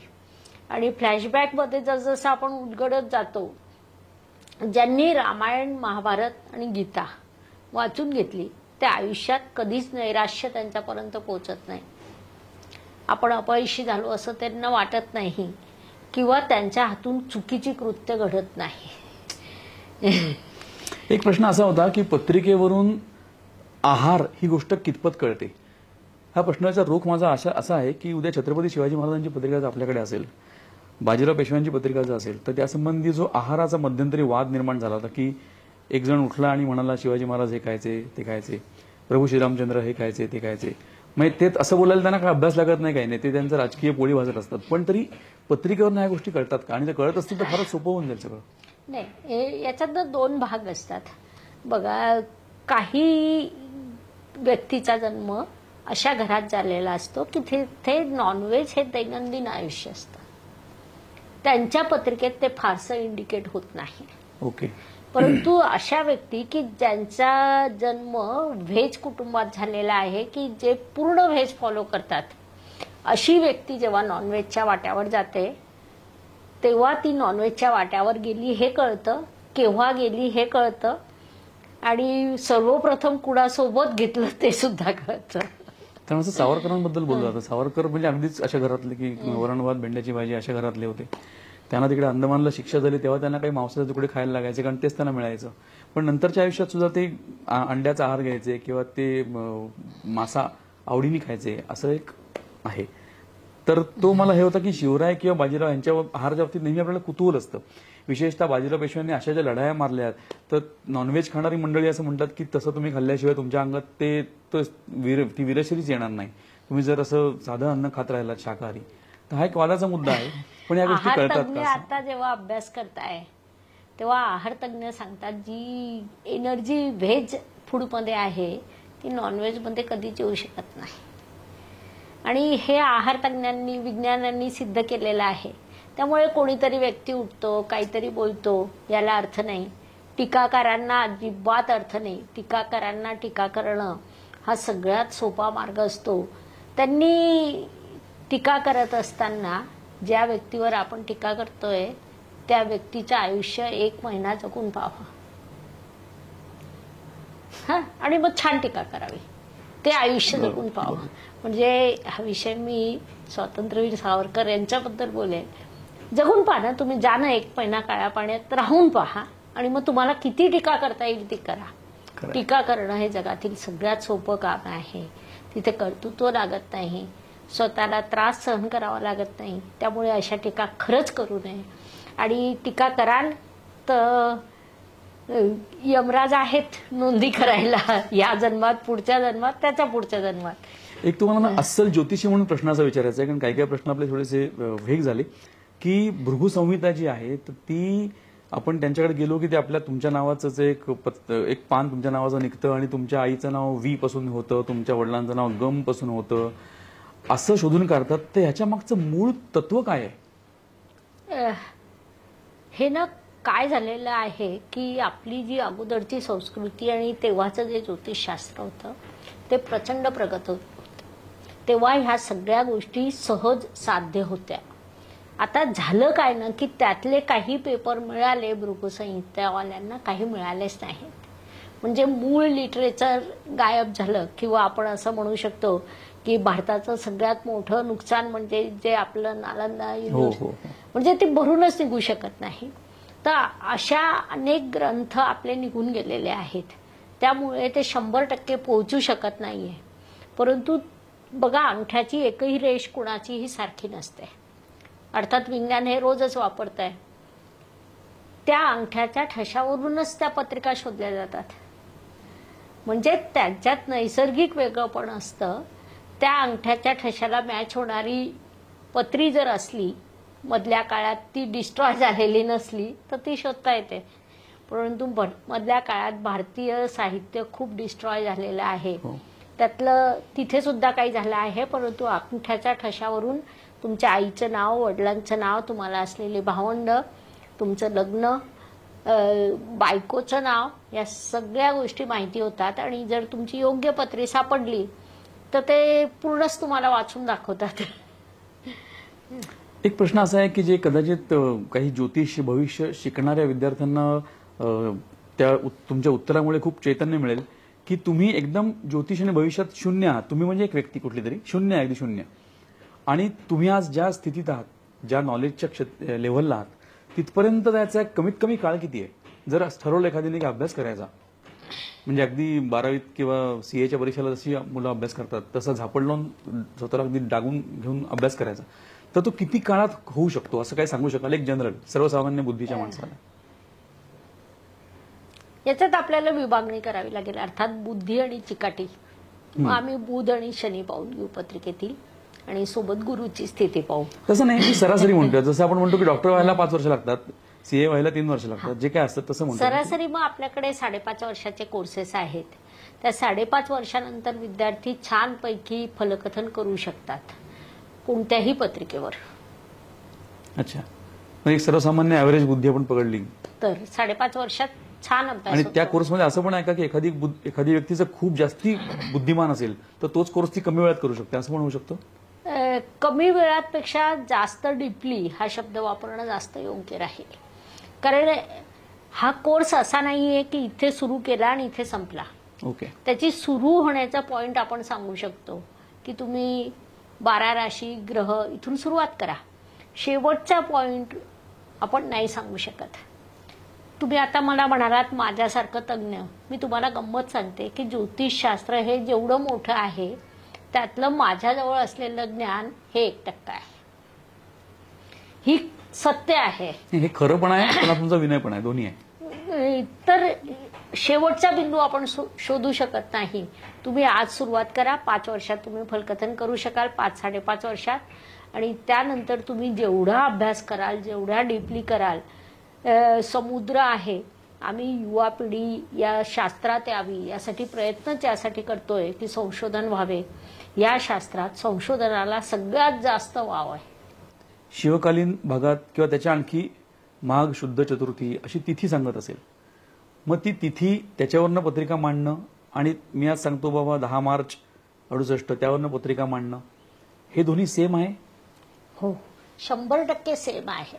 म्हणजे याला खरं तर भारतीय खगोलीय जो अभ्यास होता तो प्रचंड होता. म्हणजे खगोलशास्त्रात इतकी सूक्ष्मता आहे की हे जे ग्रह गोचर आहे ते आज सुद्धा त्याच पद्धतीने परफेक्ट येतात. तेव्हा तिथी होती, तारखा आता आपण आज आपल्या सोयीने करतो. परंतु स्थळ, काळ, वेळ याला एक दुसरं सुद्धा आहे स्वरूप, ते सुद्धा सांगते मी तुम्हाला. दोन्ही पद्धतीने जरी तुम्ही गेलात, तिथीने किंवा तारखेने पत्रिका तुमच्या समोर येते, ती सारखी येते. कारण पत्रिका म्हणजे बाळ जेव्हा या पृथ्वी तलावर येतो त्या क्षणाची आकाशस्थ ग्रहांची ग्रहस्थिती, की जे खगोलीय सूक्ष्म अवलोकन आपल्या ऋषीमुनींचं होतं. आता याचा 2 भाग आहे, एक खगोलशास्त्र आणि एक फलज्योतिष. ते शास्त्र हे स्थळ, काळ आणि वेळ अनुरूप बदलत गेलं पाहिजे. होतं काय ना की ज्यावेळी पत्रिका तयार झाल्या त्या काळची एकंदरीत स्थिती आणि 21व्या शतकातल्या तिसऱ्या दशकाची स्थिती. परिस्थिती बदलते, प्रश्न बदलतात आणि प्रश्नाची उत्तरं बदलत गेली पाहिजे हे फलकथनात येतं. आता उदाहरण द्यायचं तर शिक्षण. अगदी 20 वर्षापूर्वी एखादा जातक येत होता तेव्हा त्याचा प्रश्न होता आर्ट्स, कॉमर्स, सायन्स, फुल स्टॉप. आज यातील प्रत्येक विभागाचे 10 उपविभाग, त्या 10 उपविभागांचे अजून 10 उपविभाग. त्यामुळे आपण ते शास्त्र जर जसंच तसं वापरलं तर ती चूक आपली आहे. किंवा दुसरं उदाहरण द्यायचं, संतती. अगोदर संतती होईल का हा क्वचित पडणारा प्रश्न किंवा एखाद्या जोडप्याला समस्या निर्माण होत होती. आज विवाहापूर्वी विचारलं जातं, संतती होईल का, कर्तृत्ववान असेल का, आमचं ऐकेल का, तिला वाईट सवयी असतील का, हे असं छानपैकी विचारतात. तेवढं ॲडव्हान्स अभ्यास करणं आपल्याला गरज होते. आणि याहीपेक्षा सगळ्यात मोठा प्रभाव पडतो तो विवाहाच्या बाबतीत. 5000 वर्षापूर्वी विवाहाची जी कन्सेप्ट होती की एखादी मुलगी सासरी गेली, पोटभर जेवायला मिळालं, खुश होती. मुलाला बायकोने दिवसभर आईसोबत राहावं, रात्री आपल्यासोबत, किंवा छोट्या मोठ्या काहीतरी रिक्वायरमेंट. त्याला अनुसरून त्या काळात ऋषीमुनींनी 8 प्रकार ठरवले की ज्याच्यामुळे त्या दोघांचं एकमेकांशी छान जुळून येत होतं आणि त्यांचा चांगला संसार चालत होता, टिकत होता. घटस्फोटाचा तर विषयच नव्हता. तेच नियम जर आपण आज फॉलो केले तर ती आपली चूक आहे. कारण आज गरजा बदललेल्या आहेत, मुलीच्या अपेक्षा वेगळ्या आहेत. तिला मुलगा कर्तृत्ववान हवा, त्याचं आरोग्य उत्तम हवं, त्याचं करिअर उत्तम हवं, कौटुंबिक व्यवस्था वेगळी झालेली आहे, ते बदल हवेत, भौतिक गोष्टी खूप वेगळ्या रिक्वायरमेंट आहेत त्या हव्यात. मुलांना सुद्धा या सगळ्या गोष्टी हव्यात. मग त्या काळाचे नियम जर आपण आज अप्लाय केले तर ते लागू शकत नाही. आज सगळ्यात महत्त्वाचा भाग येतो दोघांचा एकमेकांचा स्वभाव. मग तो कसा ओळखायचा? कारण तेव्हा तर ही पद्धतच नव्हती. मग ते आपल्या शास्त्रात ओळखण्यासाठी माध्यमं आहेत. या बाबतीत मी असं सांगेल की आमच्या अगोदरची पिढी म्हणजे आमचे गुरुजन म्हणूयात, त्यांनी यात संशोधन केलं. आधुनिक काळात विवाह गुणमिलन करताना कोणकोणत्या बाबी बघितल्या पाहिजे, कोणकोणती स्थानं, राशी, एकमेकांशी होणारे योग, वधूच्या पत्रिकेत वराचे ग्रह कोणत्या स्थितीत आहे आणि वराच्या पत्रिकेत वधूचे ग्रह कोणत्या स्थितीत आहे, या सखोलतेने त्यांनी अभ्यासाला सुरुवात केली. ती करून आमच्या हातात दिली. आता त्याच्यात आम्ही संशोधन करीत आहोत. मग आपल्या संस्थेत 1-2 वर्षापूर्वी आम्ही एक संशोधन केलं होतं. 250 पत्रिका जमा केल्या होत्या आणि अगदी सोपा प्रश्न कोणता घेता येईल म्हणून प्रेम विवाह की नियोजित विवाह असा घेतला होता. मग त्यात किती सक्सेस झाले, अशा क्रमवारी, त्याचे स्टॅटिस्टिक आकडे, असं संशोधन आम्ही केलं होतं. आणि आता आम्ही त्याच्यावर कार्य करीत आहोत. तर आधुनिक पद्धतीने आजच्या काळाला अनुसरून विवाह टिकावेत या पद्धतीने गुणमिलन करणं हा महत्त्वाचा भाग येतो. आणि आजच्या काळात अजून एक महत्त्वाचा भाग येतो तो समुपदेशन. म्हणजे पत्रिका जुळवायला आपल्याकडे आल्या, आपण जुळवली आणि त्यांना सांगितलं करा विवाह, तर ते आजच्या काळात योग्य नाही.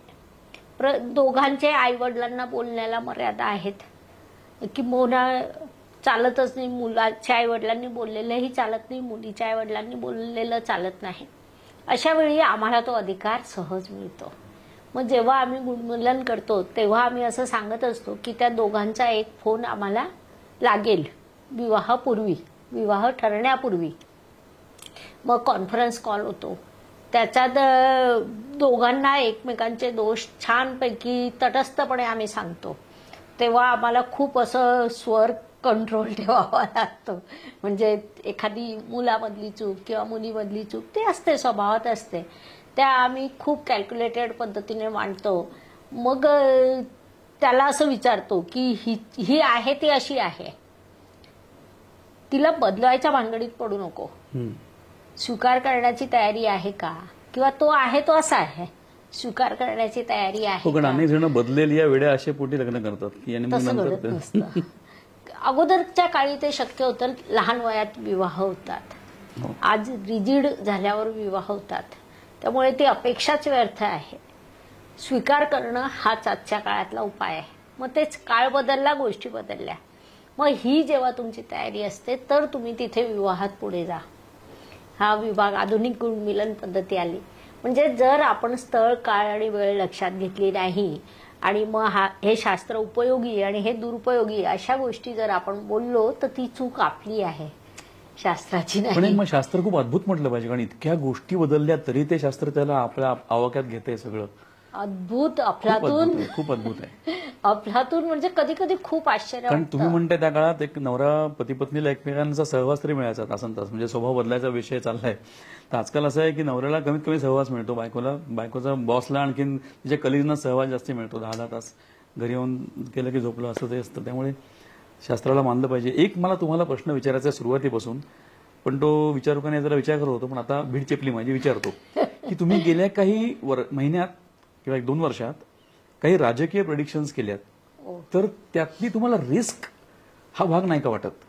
तुम्ही जरी म्हणालात की मी पत्रिका वाचली त्याची, मी काय पत्रिका वाचन करते, पण तरी एवढ्या मोठ्या मोठ्या लोकांच्या तुम्ही पत्रिका वाचल्या आहेत राजकीयदृष्ट्या. बरं, राजकीयदृष्ट्या त्यांचं स्थान, राजकीयदृष्ट्या त्यांचा एकंदर धाकदपटशा, सगळंच वजन, या गोष्टी लक्षात घेता तुम्ही ते जाहीरपणे मांडणं लोकांसमोर, ह्याच्यात तुम्हाला रिस्क नाही का वाटली? आणि वाटली तर ती कशी हँडल केलीत? खरं सांगावं तर नाही वाटली. मला सतत एक ईश्वरावर श्रद्धा असते आणि मी जेव्हा पत्रिकेत असते, जगातली कुणाचीही पत्रिका असू द्या, मी बाहेरच्या व्यक्तीकडे पाहतच नाही किंवा विचार करत नाही. तेव्हा मी 100% त्या पत्रिकेत असते. आणि मग तेव्हा जे वाटलं, म्हणजे ते कितीही विरुद्ध का असेना, मी ते सांगते. म्हणजे यापूर्वी अनेक वेळा त्याच पद्धतीने सांगितल्या गेलेलं आहे. कोण काय विचार करेल या दृष्टीने आपण पत्रिका बघायचीच नसते. पण तसं कोणाच्या ऑफिसमधून फोन वगैरे नाही आला? सुरुवातीला किंवा अधूनमधून थोडंसं असतं, आपण दुर्लक्ष करावं. आणि मी तेव्हा शांतपणे सांगते, मला पत्रिकेने जे सांगितलंय ते मी वाचलंय आणि जे घडणार आहे ते बाहेर घडणार आहे, त्याचा आमचा कोणत्याही पक्षाशी संबंध नाही, कोणत्याही राजकीय व्यक्तीशी बी बांधील नाही. त्यामुळे आम्ही पत्रिका विश्लेषण फक्त करतो, त्या पलीकडे आमचा त्याच्यात सहभाग नाही. एक तुमचं खूप कौतुकास्पद आहे की तुम्ही सोशल मीडिया ज्या पद्धतीनं हाताळलात, आणि तुम्ही सांगितलं मगाशी की तुम्हाला युट्यूबला अपलोड केल्यानंतर ते तुमच्या 12 विद्यार्थ्यांपर्यंत पोहोचेल का एवढंच सुरुवातीला माहिती होतं, की रादर तेवढाच स्कोप तुम्हाला माहिती होता. आणि आज त्या 12,000चे 12 लाख, 12 लाखाच्या पुढे आणखीन असं सगळं ते घोडदौड चालले. तर ह्याचं श्रेय तुम्ही कोणाला द्याल? म्हणजे तुम्ही एक टीम तयार केलेली आहे का तुमचं व्यक्तिगत त्यामध्ये टाइम इनपुट खूप आहे? याचं श्रेय ना सोशल मीडियाला आहे. म्हणजे त्यात मी त्या दिवशी नकळत त्या गणेशमुळे उतरले, चालत गेले, एक प्रश्न निर्माण झाला, त्याच्यातून पुढे घडत गेले. म्हणजे स्टेप बाय स्टेप सांगू का कसं झालं नेमकं? म्हणजे साधारण लोकांना आयडिया यावी. हरकत नाही. तर ते युट्यूब चॅनल सुरू झालं तेव्हा अपेक्षा होती की 12 विद्यार्थी पाहतील, परंतु शेकडोंनी पाहिले. मग त्यांनी लगेच नोट्स मागितल्या. मग नोट्स कशा द्याव्यात, तर व्हॉट्सअपवर आपण देऊ. मग आम्ही काय केलं की युट्यूबवर चॅनलवर व्हिडिओ टाकायचा, त्याच्या नोट्स व्हॉट्सअपला द्यायच्या. मग खूप हजारो नोट्स जात होत्या. एक दिवस व्हॉट्सअपने मला बॅन करून टाकलं. माझा नंबर बॅन, की तुमचा व्हॉट्सअप चालणार नाही. मग मला कळलं व्हॉट्सअप वापरण्याची एक विशिष्ट पद्धती आहे, ती आपण शिकायला हवी. म्हणजे व्हॉट्सअपने मला शिकवलं व्हॉट्सअप कसं वापरावं. सेम फेसबुकवर, म्हणजे गुरुपरिवर्तन घडणार होतं, तर गुरुपरिवर्तन घडणार म्हणून त्याचं मी स्क्रिप्ट लिहिलं, त्याच्या परिवर्तनाचे प्रभाव वगैरे, आणि फेसबुकवर टाकलं. एक छान ग्रुप आहे फेसबुकमध्ये छंद ज्योतिषाचा, त्यांनी ती लगेच अनुमोदित केली. मी 2 तासांनी पाहिलं तर खूप व्ह्यूज आणि खूप कमेंट. मी घाबरले, आता ह्या एवढ्या लोकांना उत्तरं कसं देणार. तर मी माझा मोबाईल ऑफ करून ठेवून दिला. म्हणजे मला हे सुद्धा लक्षात आलं नाही की मी जरी मोबाईल ऑफ केला तरी तिकडे फेसबुक चालू राहील. मग व्हॉट्सअप बंद पडलं म्हणून आम्ही फेसबुकवर नोट्स द्यायला लागलो. मग एक दिवस फेसबुकही बॅन झाला. मग म्हटलं आता काय करावं, तर त्या गणेशनेच सांगितलं की मॅडम आता पेज उघडा. त्यानेच ते उघडलं. मग त्याने पेज उघडून दिलं. मग तिथे नोट्स, म्हणजे आमचा सगळा असा सावळा गोंधळ होता. व्हॉट्सअपला प्रश्नांची उत्तरं, फेसबुकला नोट्स, युट्यूबवर व्हिडिओ, कशातलं काहीच कळत नव्हतं. मग ते सगळं जसजसं बॅन होत गेलं, प्रश्न आले, तसतसं समजत गेलं. याच्यात अजून एक विषय झाला की जेव्हा युट्यूबला खूप जास्त विद्यार्थी आले समोर, तेव्हा मला बसल्या बसल्या सुचलं ज्योतिषशास्त्र शिका ऑनलाईन मोफत. मग ती योजना जाहीर केली, त्याच्यात सर्टिफिकेट, परीक्षा, नोट्स सगळं मोफत. खूप चालली आणि खूप जास्त विद्यार्थी आलेत. मग विद्यार्थी जसजसं वाढत गेले, मग एक दिवस ते असं वाटलं की आता आपल्याला हे पेलवत नाहीये, मग काय करूया. तर इथे असं आपण म्हणतो पेरलं तसं होतं. मग मी ना म्हटलं आपल्याला 2-3 तरी हेल्पर पाहिजे. मग मी शेअर केली नोट लिहून की मला मदतीच्या हातांची गरज आहे. तर एका दिवसात 150 ते 200 मदतीचे हात आले आणि ते सगळे माझ्या पहिल्या बॅचचे विद्यार्थी होते, जे युट्यूबवरच्या पहिल्या बॅचचे विद्यार्थी. मग त्याच्यानंतर अगदी सोपं होत गेलं. मग या लोकांनी सगळ्यांनी कामं उचलली, वेगवेगळे ग्रुप्स झाले. मग ते बॅन प्रकरण मिटलं, कारण की व्हॉट्सअपचे वेगवेगळे ग्रुप हँडल करणारा व्यक्ती वेगळा, त्या विद्यार्थ्यांच्या प्रश्नांची हे लोक उत्तरं द्यायचे, आमची कार्यकारी टीम, आणि ॲटो कामं पुढे सरकत गेली. आणि मग आम्ही स्वप्न पाहिलं हर घर ज्योतिष, घर घर ज्योतिष, हर घर ज्योतिष. आणि कारण एक टीम वर्क असतं ना, ते खूप मोठी ताकद देतं. तर सोशल मीडिया स्वतःच मला शिकवत गेला. आता इन्स्टावर मी अजून फारशी नाही, थोड्या थोड्या पोस्ट टाकते. मग एखाद दिवस तिथे प्रश्न आला की इन्स्टा वापरायला शिकेल. वेबसाईट आहे माझी आणि विद्यार्थी आहेत, छान झालेले आहेत. आणि आत्ता असं वाटतं की आपलं हे जे स्वप्न आहे हर घर ज्योतिष, ते कठीण आहे, अशक्य नाही. कदाचित मी नाही पूर्ण करू शकणार, माझी पुढची पिढी म्हणजे ज्याला आम्ही कार्यकारी टीम म्हणतो ती करेल, किंवा त्यांची पुढची टीम करेल. कसं असतं ना की प्रत्येकाने तज्ज्ञ व्हावं हे अपेक्षाच नाही. पूर्वीच्या काळी घरात बाळ आजारी पडलं की आई छोटंसं औषध घ्यायची, आजी घ्यायची, ते त्याला द्यायची आणि त्याचा उपाय व्हायचा. तर ज्योतिषशास्त्रामध्ये असे खूप उपाय आहेत की जे छोट्या मोठ्या प्रश्नावर घरात तुम्ही अंगीकारले तर तुम्हाला तज्ञाकडे जायची गरज नाही. तेवढं ज्ञान प्रत्येक घरात पोचावं.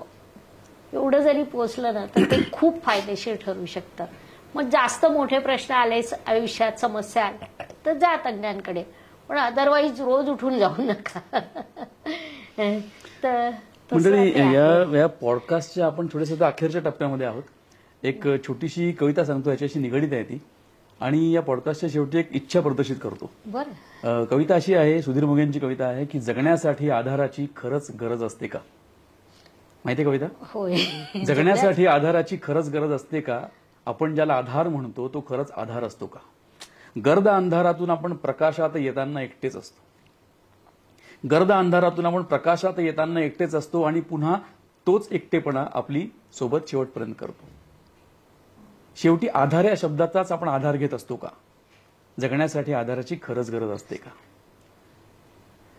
आता असं आहे की तुम्ही इतकं सगळं सांगताय, त्याच्याविषयी एक निगडीत वाक्य आहे की व्याप इतका वाढवू नका ज्याचा ताप होईल. तर तुम्ही व्याप इतके समजा वाढवले, तर मगाशी तुमच्या बोलण्यामध्ये एक गोष्ट वारंवार येत होती की संशोधन संशोधन संशोधन. तर तुमच्या क्षमतेच्या व्यक्तीनं सोशल मीडिया आणि क्लासेस आणि मोफत क्लास या सगळ्या व्यापामध्ये तुम्हाला संशोधनाकरता वेळ कमी मिळतो असं नाही वाटत, किंवा असं धोका नाही निर्माण होत की बाबा नाही होत, स्वतःचा वेळ नाही मिळत आहे. मिळतोच. नाही, असं होत नाहीये का. नाही होत, मिळतोच. ओके. कारण काय होतं ना की जेवढा व्याप वाढला, जातक वाढले, तेवढ्या पत्रिका आपल्याला आल्या, तेवढं आपण संशोधन करतो. हो, म्हणजे कामातनं संशोधनच होत गेलं. आणि दुसरं काय असतं ना की मी एकटी करून करून किती करेल. आज खूप मोठी टीम करते. म्हणजे मला जर गरज असेल की एखाद्या विशिष्ट विषयाच्या विशिष्ट पत्रिका पाहिजे, मग मी आमच्या कार्यकारी ग्रुपवर टाकते. मग त्या कार्यकारी ग्रुपचे अधिकारी सगळे आपापल्या ग्रुप्समध्ये टाकतात. संध्याकाळपर्यंत त्या विषयाच्या पत्रिका माझ्या टेबलवर हजर असतात. आणि मीच असं नाही, म्हणजे इतर जे आमचे अभ्यासक आहेत त्यांना सुद्धा थिसिस लिहायला वगैरे जेव्हा पत्रिका लागतात, याच पद्धतीने त्यांच्या इकडे जमा होतात. तर टीमवर्कमुळे भरपूर संशोधन होतं, भरपूर काम चालतं आणि कामातून काम वाढतं. कधी कधी आपण असं विचार करतो की आपल्यावर खूप कामाचं लोड आहे, मग आपण कमी काम करूयात. ती चूक असते. आपण जेवढं काम जास्त करत जातो तितकं ते सोपं होत जातं. वा. या आपल्या पॉडकास्टमुळे तुमच्याकडे शिक्षण घेणारे ज्योतिषाचं हे बघत असतील किंवा काही अगदी सर्वसामान्य जातक जे तुमच्याशी भेटून गेलेले आहेत, तुमच्याकडनं सल्ला घेऊन गेलेले आहेत ते बघत असतील, अनेकांना तुमच्यातली तळमळ लक्षात घेऊन ज्योतिष हर घर ज्योतिष हे खरंच घेऊन जावं, हे तुमचं स्वप्न लवकरात लवकर साकार होईल. जर ते साकार होणार नाही ते पुढे जात राहील, कारण लोकसंख्या वाढते तशी लोकांपर्यंत पोहोचत राहू आणि तुम्हाला संशोधनाकरता अधिकाधिक वेळ मिळून तुमच्याकडनं अधिकाधिक सुंदर सुंदर पद्धतीनं ज्योतिषातली नवीन नवीन व्हिडिओज आम्हाला बघायला मिळवत अशी आशा व्यक्त करतो. आणखीन तुमची रजा घेतो. धन्यवाद. शुभम भवतु. जय ज्योतिष. जय ज्योतिष. नमस्कार. शास्त्राचा अभ्यास करण्यासाठी माझी मराठीतून 11, हिंदीतून 2 अशी पुस्तकं प्रकाशित झाली आहे. विशेष बाब म्हणजे मी स्वतः संशोधित केलेली ज्योती जोशी पद्धती अर्थात जे पद्धती या विषयावर स्वतंत्र ग्रंथ उपलब्ध आहे, त्याचा देखील लाभ घ्यावा. यूट्यूबची कार्यप्रणाली ही मुख्यतः लाईक, शेअर आणि सबस्क्राईबवर चालते. Please like, share and subscribe the channel. धन्यवाद. शुभम भवतु. जय ज्योतिष.